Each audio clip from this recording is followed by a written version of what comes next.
तो दिन की शुरुआत होती है हमारी एक मज़ेदार सी बिरयानी से, और यहाँ मैं आराम से अपना ड्रामा एंजॉय कर रही थी। फिर मुझे किसी काम से जाना था बाहर, तो मैं अपने लिए ले आई थी पूरे ये स्टॉक में पापड़।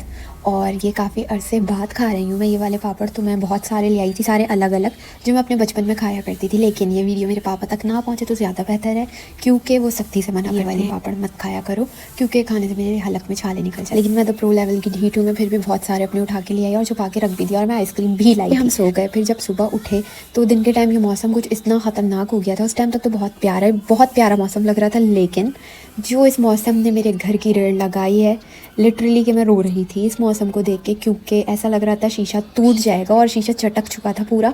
और ये हमारे कालीन की कुछ हालत ये हो चुकी थी, पूरा घर धरम बरम हो गया था। एलईडी के सारे वायर्स निकाल दिए थे कि अर्थ ना फैल जाए, और बहुत हालत ख़राब हो चुकी थी। पर्दे इस तरीके से उड़ रहे थे जबकि शीशे बंद थे सारे। बाकी बहुत मुश्किल से इस प्रॉब्लम को हमने सॉल्व किया। बाद में मैं छत पे गई जब सब कुछ ठंडा हो चुका था, बादल भी हट चुके थे, यानी बारिश नहीं हो रही थी। लेकिन फिर दोबारा से बारिश शुरू हो गई, लेकिन वो इतनी ज़्यादा नहीं थी, हल्की फुल्की बूंदाबांदी थी।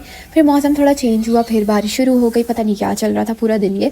फिर मैं नमाज़ पढ़ी, फिर मैं चली गई छत पे। बहुत प्यारा टाइम हो रहा था और मज़ा भी आ रहा था। फिर पता नहीं कहाँ से अचानक से धूप में बारिश शुरू हो गई, और ये मौजज़ा होता है अल्लाह ताला की तरफ से। इस टाइम पे हर दुआ पूरी होती है। और मैं पहले गई थी छत पे सिर्फ रेनबो की वजह से, लेकिन उस टाइम कुछ भी नहीं था, बादल थे, तो मैं नीचे आ गई थी वापस। लेकिन जब धूप में बारिश होने लगी, मैं कहा चलो ऐसे ही होकर आते हैं छत से। लेकिन मैं जब छत पर आई, लिटरली मैं इतनी शॉक्ड हो गई थी कि मेरे आंखों के सामने रेनबो निकला हुआ था।